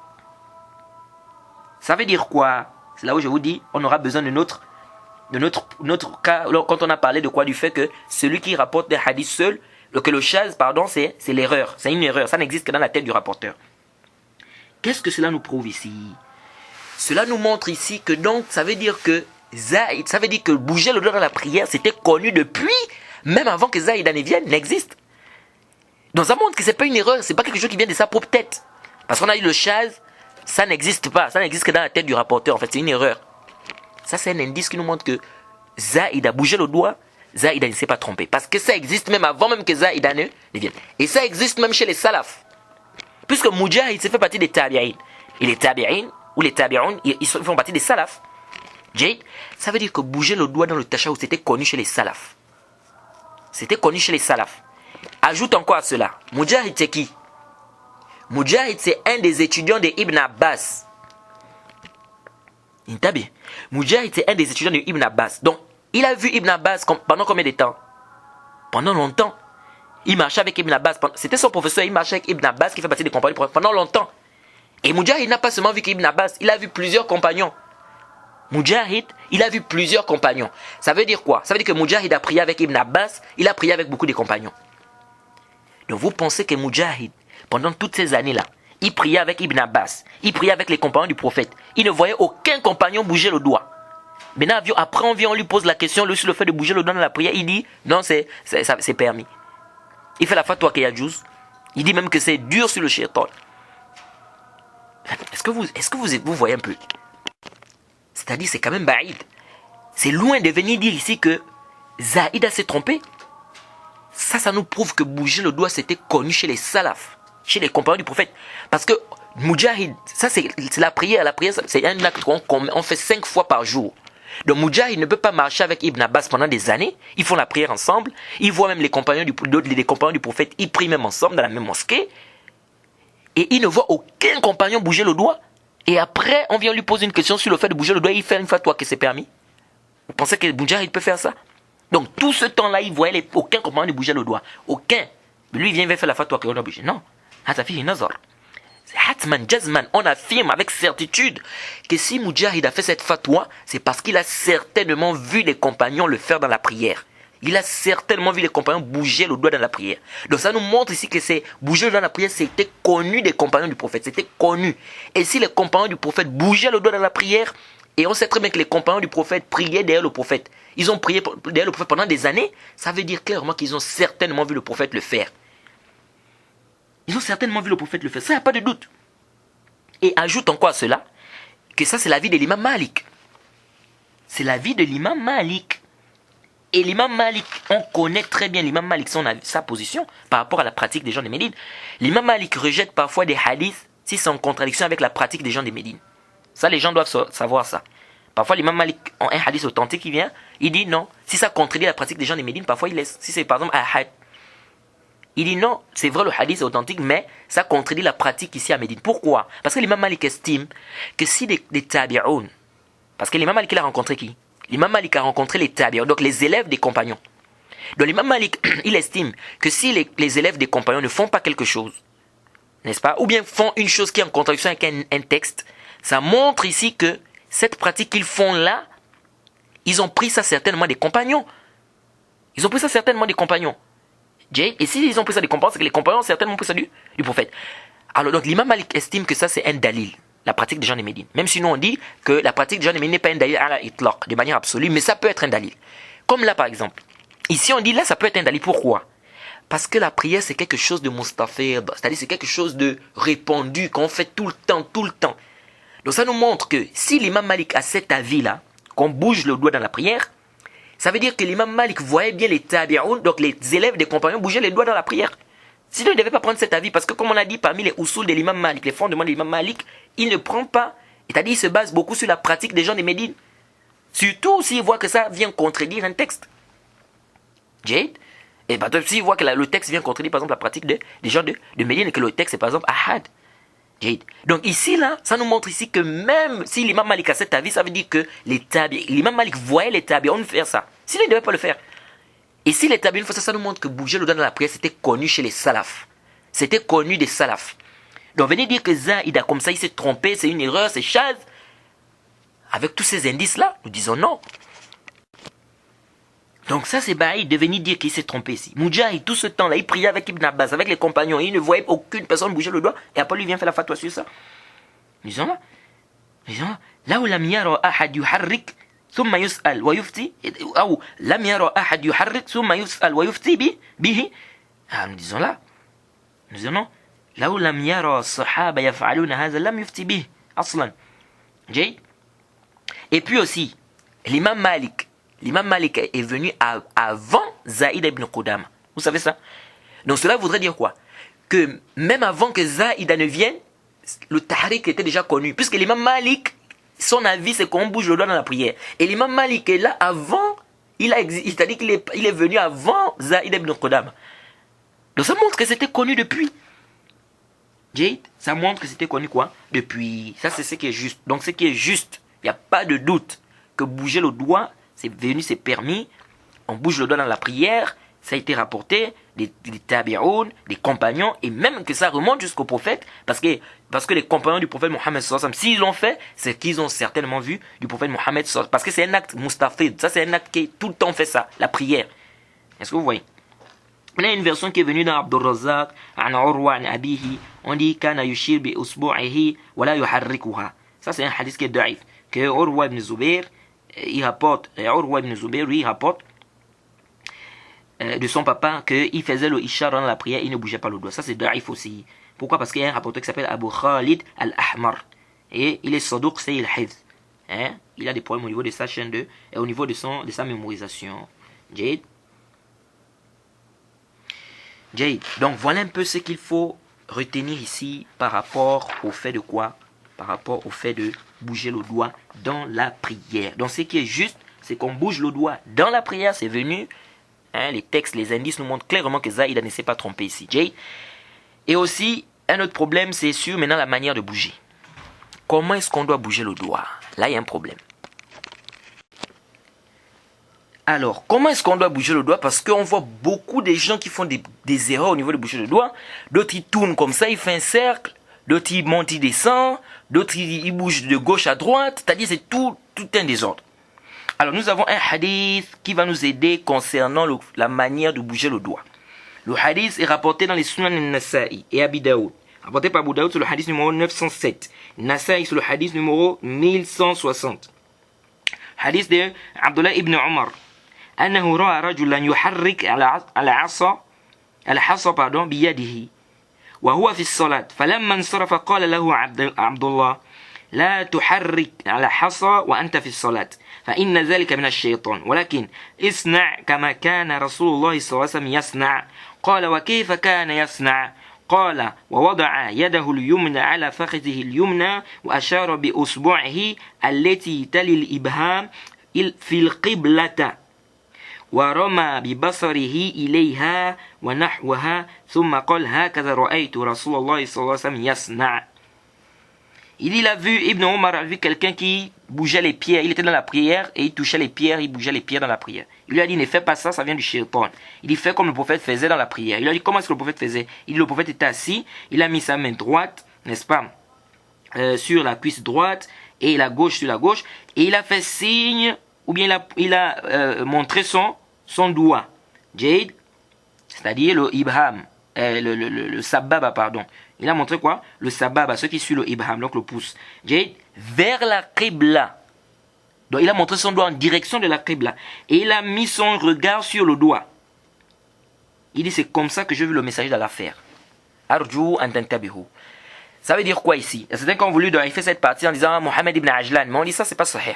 Parce que Mohammed ibn Ajlan n'est pas le seul à avoir rapporté ça. Il y a aussi Yahya al-Qattan qui a rapporté ça. Et Yahya al-Qattan s'est rapporté digne de confiance, fiqatun hafiz. On ne peut pas venir d'ici que c'est une erreur de qui? De Yahya al-Qattan. Jade. Alors donc ici, on dit, tu poses ton doigt tranquillement. Jade. Il y en a qui font ce qu'on appelle, ils tournent comme ça, ils tournent le doigt en rond. On dit certains malikites tournent comme ça. Mais vous avez vu ça où? Ce que j'ai lu déjà dans les livres des Malikites tels que le Mukhtasar al-Khalil, les Malikites, ils disent yuharrik yaminan wa shimalan. Il n'a pas dit taht wa fawq. Ça c'est ce qui est répandu dans beaucoup de livres des Malikites, c'est-à-dire ils disent quoi, tu tournes le doigt de gauche à droite. Ça aussi c'est pas sahih. tourner le doigt bouger le doigt de gauche à droite. Non. Parce qu'on craint que quand tu vas bouger de gauche à droite, tu vas déplacer ta main de la qibla. Et là, tu es en erreur. Pourquoi tu es en erreur? Parce que le hadith te dit quoi? Que le doigt était en direction de la qibla. Jade?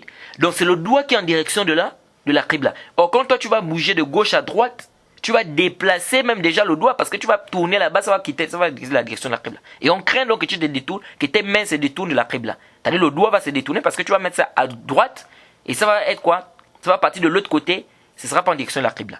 Donc il n'y a pas à faire le gauche à droite, il n'y a pas ça. Deuxièmement, on voit des gens quand ils tournent. Ils se sont trompés parce qu'ils ont vu dans le hadith, on a parlé du halq, c'est-à-dire le cercle. Le cercle dont il est question dans le hadith, qu'on dit que le prophète faisait un cercle, le cercle, c'est au niveau du pouce et qu'on appelle du majeur. C'est là où on fait le cercle. Donc tu fais les deux là comme ça, un cercle, et tu pointes ton index. Ce n'est pas le cercle avec l'index, non. Est-ce que vous voyez? Donc il n'y a pas à tourner ça comme ça en rond aussi. Et quand tu tournes même en rond là, qu'est-ce qui se passe? Regardez, hein. Regardez comment les gens tombent dans l'erreur. Quand ils tournent ça, le doigt descend. Ça se déplace de la qibla. Parce que là maintenant ça va regarder le bas. Quand tu vas tourner, tu vas aller en bas. Or, on t'a dit dans le hadith que le doigt est en direction de la qibla. Mais toi, tu mets ça en bas, pourquoi? Ceux qui montent aussi, ceux qui font en haut et en bas aussi, c'est la même chose. Ils sont en erreur. Pourquoi ils sont en erreur? Parce que quand tu fais en haut et en bas, qu'est-ce qui se passe? Le doigt quitte de la qibla. Quand tu fais le haut en bas, de haut en bas, là, quand tu te fais descendre le doigt, ce n'est plus en direction de la qibla quand ça descend là. Or, le doigt aussi, on t'a dit que c'était en direction de la qibla. Donc, ça doit être en direction de la qibla. Ça ne doit pas être déplacé. Tu ne dois pas déplacer ça. D'autres, ils bougent le doigt, ils ne bougent même pas d'abord. D'autres, même, c'est le doigt est comme ça. C'est-à-dire, ça regarde en bas. Il soulève un peu là, un peu, juste un peu. Hein. Donc, c'est même pas en direction de la qibla, son doigt.